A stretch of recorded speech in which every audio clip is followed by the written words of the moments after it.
چەند زانیاریەک دەربارەی زێڕ 146 زێڕ بۆ بابەتی جوانکاری بەکاردێنرێت 122 زێڕ بۆ بەرهێنانی تایبەت بەکاردێنرێت 170 زێڕ لەلایەن بانکە ناوەندیەکانەوە مامەڵەی پێوە دەکرێت.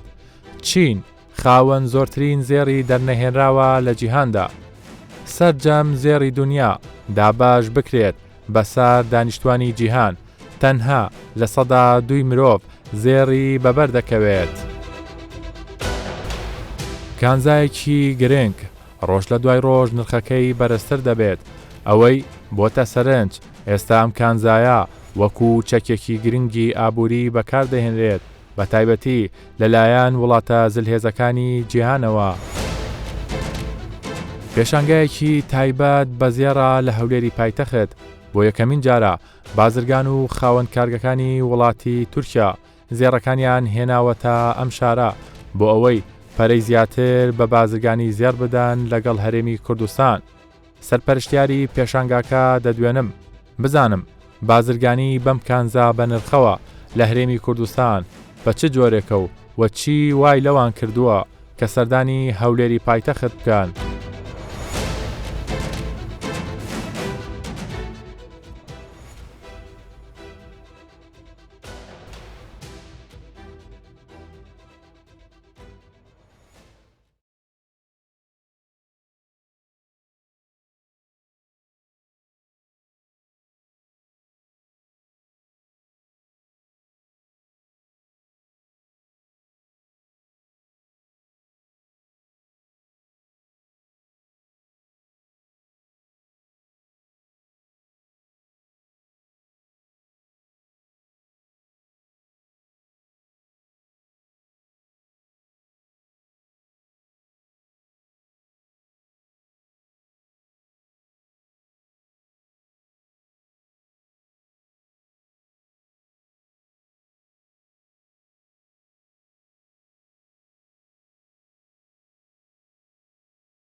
بۆرسەکانی مامەڵەی زێر لە جیهاندا: سیدنی، تۆکیۆ، لەندەن، نیویۆرک، هۆنگ کۆنگ.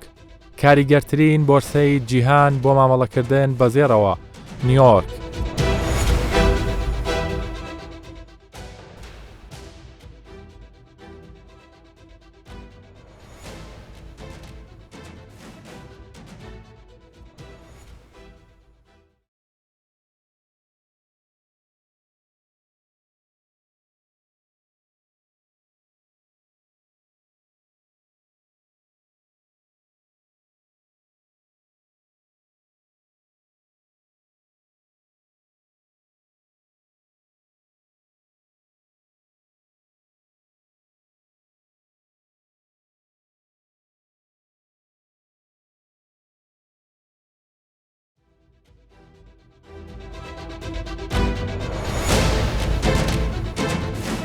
ئێستا زۆربەی کۆمپانیا گەورەکان لە جیهان بەشەیەک لە سەرمایەکانیان تەرخان دەکەن بۆ کڕینی زێر.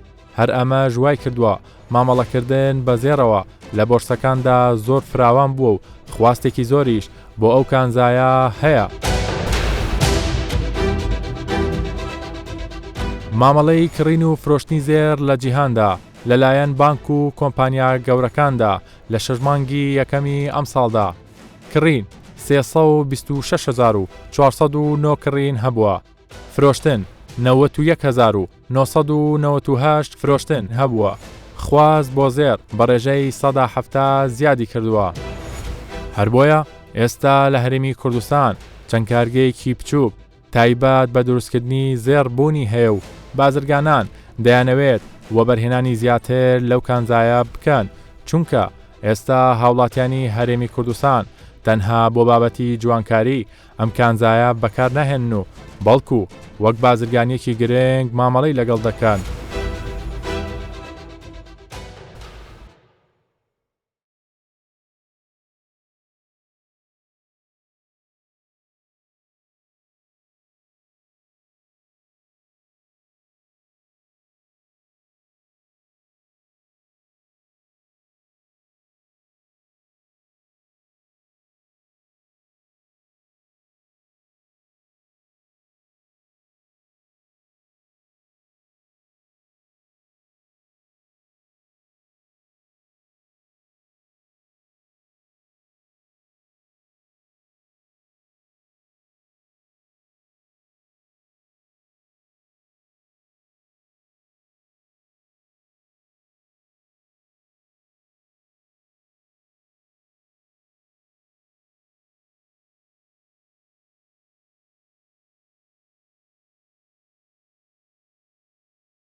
لە دوای بڵاوبوونەوەی کۆڤید-19 ئاڕاستەی بازار لە جیهان بە تەواوی گۆڕا و وڵاتە زلهێزەکانی جیهانیش تووشی زیانێکی زۆری ئابووری بوون.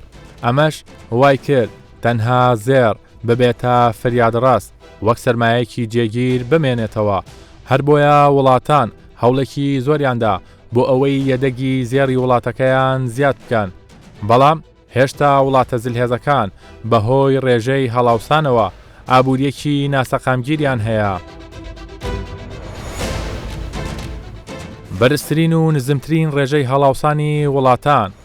بەرزترین ڕێژەی هەڵاوسان تورکیا 19.9، رووسیا 108.1، ئەمریکا 106.2، کەنەدا 104.7، هندستان 104.5، بەریتانیا 104.2.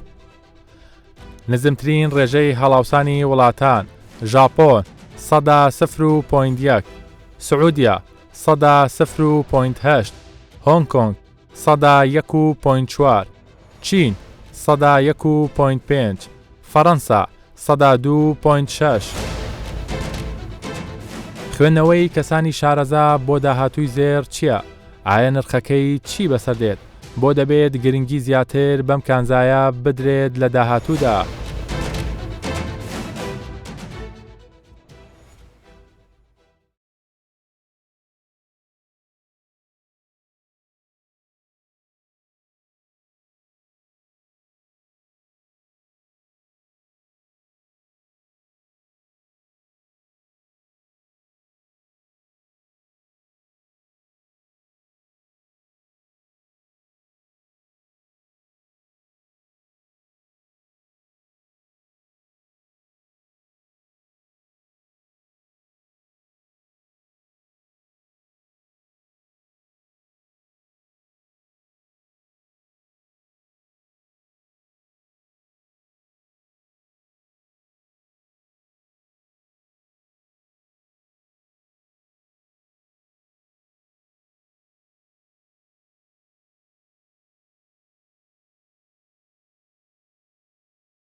دیارترین ئەو ساڵانەی گۆڕانکاری بەسەر نرخی زێردا هاتووە.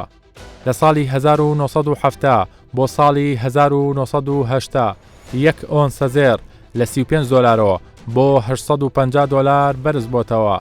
لە ساڵی 1999 بۆ ساڵی 2011 یەک ئۆنسە زێر لە 278 دۆلارەوە بۆ 1922 دۆلار بەرز بۆتەوە. لە ساڵی 2016 بۆ ساڵی 2020 یەک ئۆنسە زێر لە 1046 دۆلارەوە بۆ 2075 دۆلار بەرز بۆتەوە. بە پێی پێشبینیەکان لە دوای ساڵی 2021 تا ساڵی 2023 نرخی یەک ئۆنسە زێر دەگاتە 3500 دۆلار. نزیکەی 3 ساڵە بە بڕیارێکی سیاسی بازرگانی زێر چۆتەوە پارێزگاکانی دیکەی عێراق. ئەمەش زیانێکی زۆری بە بازرگانانی ئەو کانزایە گەیان لە هەرێمی کوردستان. بزانم ئێستا وەزارەتی بازرگانی کە لایەنێکی پەیوەندیدارە بەو بابەتە چه هەوڵێکی داوە بۆ ئەوەی جارێکی دیکە لە ڕێگای دەواازەکانی هەرێمی کوردستانەوە زێر هاوردەی بازاڕەکانی هەرێمی کوردستان و پارێزگاکانی دیکەی عێراق بکرێت.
گەورەترین وڵاتانی خاوەنیەدەگی زێر لە جیهاندا: ئەمریکا 8133 تۆن، ئەڵمانیا 4359 تۆن، ئیتالیا 2254 تۆن، فەڕەنسا 2436 تۆن، چین 1948 تۆن.